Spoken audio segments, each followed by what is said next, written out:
Apolline de Malherbe est issue d'une famille noble, en possession d'un superbe château.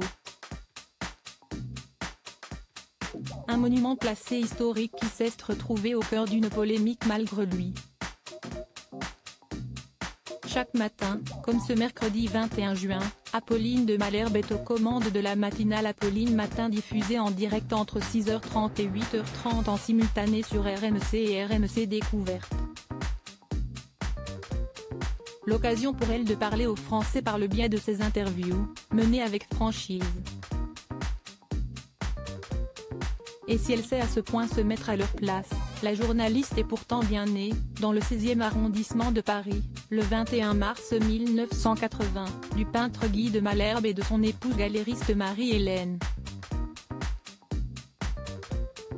La journaliste est issue de la famille de Malherbe, famille noble d'ancienne extraction rapporte Wikipédia. Un clan en possession du château de Poncé. Un château qui s'était retrouvé au cœur d'une polémique en février 2020, lorsque les Français apprenaient qu'il allait être rénové via le loto du patrimoine lancé par Emmanuel Macron et piloté par Stéphane Bern. Et il aura fallu compter sur Check Nous de Libération pour rétablir la vérité à propos du château familial des Malherbe.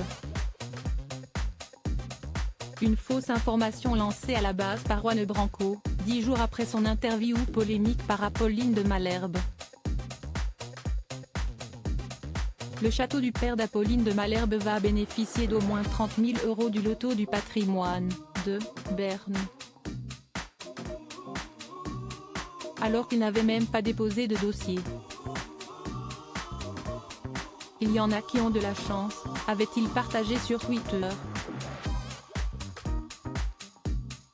On découvrait alors au même moment que le château de Poncé-sur-le-Loir, Sarthe, classé monument historique, appartenant aux parents d'Apolline de Malherbe depuis une dizaine d'années, et plus précisément sa terrasse Caroline, folie architecturale érigée en 1830 et dont la partie centrale s'est effondrée dans les années 80, aurait bénéficié d'une aide de 10 000 € et non 30 000 comme affirmé. Une fausse polémique motivée par une revanche ? Mais Libération affirmait que la somme n'avait pas encore été versée aux propriétaires et les travaux de restauration de la terrasse Caroline n'avaient même pas commencé.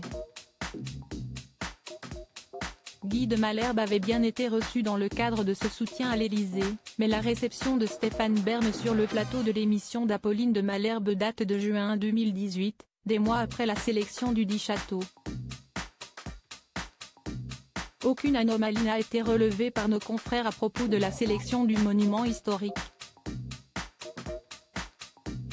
Et l'aide financière serait même plutôt modeste par rapport à celle reçue par d'autres dossiers. Juan Branco a même admis à Check Nous avoir supprimé son tweet qui manquait d'éléments tangibles, et ne souhaitait pas que son commentaire soit interprété comme une revanche de sa part.